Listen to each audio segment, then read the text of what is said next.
Straight ahead on WBKB, the governor signs a $106 million relief package. Plus, health officials are cautiously optimistic about our COVID numbers and why we could be facing a national teacher shortage. You're watching Thunder Bay News Network. WBKB News at 6 starts now. This is WBKB News at 6. An in-depth look at news, weather, and sports. From hard-hitting news stories to local events, we're there with coverage you can count on. You're watching WBKB News at 6. Good evening and thank you for joining us. I'm Sherry Stewart. And I'm Tyler Cruz. Governor Whitmer signed a $106 million relief bill this morning that had passed with bipartisan support.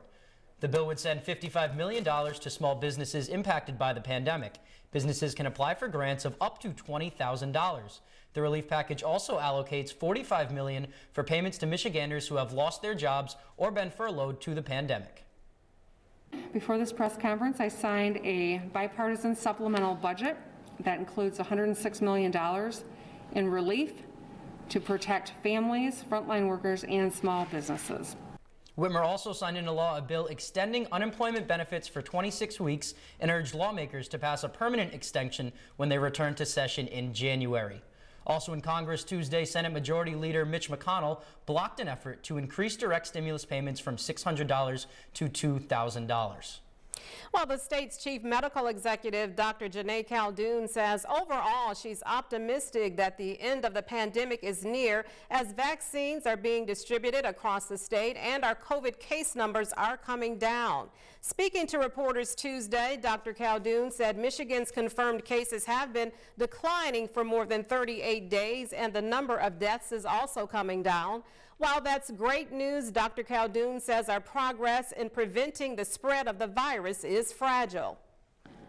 So overall, there is reason to be cautiously optimistic, but it's important that people do not get complacent. What we are seeing in the data is not a cause to celebrate.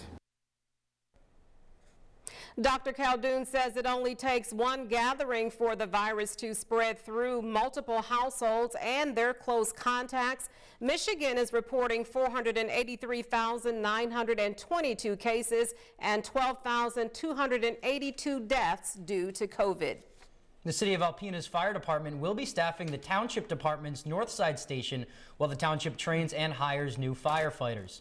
In a joint meeting of the Alpena City Council and Township Board of Trustees Monday night, a temporary solution was agreed upon. Officials approved a 6-month contract worth $125,000 in which the city will staff the north side fire station while the township covers the calls from the south station. Township Supervisor Nathan Skibby spoke on the deal and what it means for residents. We actually had a joint meeting this evening with City Council and our board to discuss a short-term contract for staffing of the North Side Fire Department with city personnel for 6 months at $125,000. Also discussed at Monday's meeting was the addition of a fire department ad hoc committee. We are going to have 2 trustees, 2 members of the public, the 2 remaining members of our fire department, Chief Robbins and Lieutenant Stevens, and then an advisory capacity role of a professional individual. Well, Skibby says they've used ad hoc committees in the past and found them to be effective. And in bigger news, there will be no unmanned fire station to start the new year either. Well, many teachers are considering other professions or even early retirement due to the pandemic, and that could lead to a national problem. A survey led by the American Federation of Teachers in September found that 1/3 of teachers were considering leaving the field due to the year's drastic changes. WBKB's Tiffany Maddox has more. It's just a whole nother world trying to teach these days. Eau Claire, Michigan elementary teacher May Reed Schultz has taught Michigan students for over 4 decades and calls teaching her passion. If not for the pandemic, the 64-year-old says she wouldn't consider retiring for at least another 3 years. I'm just not ready to be done with this. I love the kids and I love what we do every day. Like many teachers all over the country, the pandemic's result of drastic changes on the job has taken away that same passion. While the Liebrook Elementary art teacher still sees her K-5 students in person, that's where the similarities to previous years end. There's just nothing good about it. The kids don't get to come to the art room and experience the art room. I never have everything that I need to do my job the way I want to do it. If more state teachers follow in Schultz Reed's footsteps, Michigan would be in big trouble. Because in addition to fears of teachers retiring early or leaving the profession, fewer students are choosing to become teachers. The number of students entering teacher preparation programs between 2010 and 2018 decreased more than 50%. Nearly 816 teachers across the country responded to this survey. If the 1/3 who said they are considering early retirement actually retire, that would be devastating news for many K-12 schools already struggling under the strain of fewer teachers entering the workforce. A problem many states need to look at with a close eye. And that was WBKB's Tiffany Maddox reporting. According to the survey, another factor in teachers leaving was safety and the possible exposure of COVID-19 to a loved one or someone who may be at risk. Well, there's more news ahead for you here on WBKB. Coming up, find out what caused the most stress in our lives. Here's meteorologist Ellie Morrison with a first check of the weather. Ellie, is there any good news? So Tyler, our temperatures are going to be getting warmer over the next couple of days, but that comes at a price with some snow moving in late tonight, continuing into tomorrow morning. Currently cloudy in Alpena at 24 degrees, cloudy in Oscoda at 23 degrees. Winter weather advisories posted all across northern lower Michigan, even the Lake Michigan shoreline in the UP. In fact, most of the UP now under winter weather advisories. For our area, the winter weather advisory begins at 1 a.m. late tonight, continues until 1 p.m. on Wednesday. Timing out when we could see snow moving in. We're dry through most of this evening, and then moving in from the southwest, we'll get snow arriving after midnight, and it's going to be coming down pretty steadily during the overnight and morning hours tomorrow. So expect a slow go out on the roadways tomorrow morning. Roads becoming snow covered with at least a couple inches of snow throughout northeast Michigan. We will find drier weather in the forecast for New Year's Eve, but we could potentially have some more wintry weather on the way for New Year's Day. A look at that New Year's forecast coming up a bit later in the program.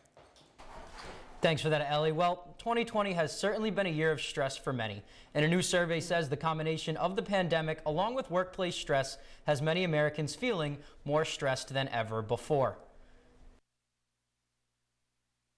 Ask them about their experiences with burnout, its symptoms, and how they cope with stress and exhaustion in 2020. 92% of those surveyed say burnout affects their everyday life. The most common causes for burnout: number 1 was COVID-19, while work came in at number 2. Finances, politics, the news, and social media were also factors. 80% said burnout has prevented them from focusing at work, while 61% they have cried before, during, or after work. 56% said burnout has prevented them from going to work. Well, in health news, the U.S. military is on the way to California hospitals as the COVID surge continues, and studies suggest vaping could cloud your thoughts. Nancy Chin has a look at the day's top health stories. People who vape are more likely to report difficulty concentrating, remembering, and making decisions. 2 studies from the University of Rochester tracked more than 900,000 kids and adults. Those who vape were more likely to experience mental fogginess than people who neither vape nor smoke tobacco. Help from the U.S. military is on the way to California hospitals overwhelmed with COVID-19 patients. This week, about 75 Army and Air Force medical personnel will begin providing support at 4 hospitals in Central and Southern California. And the pandemic is setting new records in the UK. Since identifying a new variant of the coronavirus, health officials say infections are spreading faster than ever. Britain reported more than 41,000 new COVID cases on Monday alone, a daily record. Those are some of the day's top health stories. Nancy Chen, CBS News, New York. Well, coming up on WBKB News, Ellie Morrison is next with your 7. And mostly cloudy. On Monday, a mix of sun and clouds, becoming a little bit warmer with highs in the upper 30s. And then for Tuesday, cloudy skies with high temperatures in the upper 30s. And today's photo was sent in by Amanda Sauls. Her dog Roscoe decided he wanted to look like a gift on Christmas Day with a green and red bow on his head. Thank you, Amanda, for sending us this photo. If you have a photo such as nature shots, pics with friends, or interesting sights you see that you'd like to send us, email it along with a short description to news@WBKB11.com. Thanks for that, Ellie. I'd love to open up that present on Christmas Day. Roscoe. And that photo brings us right into our next segment. It's Tuesday again. That means pets. Today's pets of the week are Sirius Black, Lavender Brown, and Daisy. Ken Davis has more.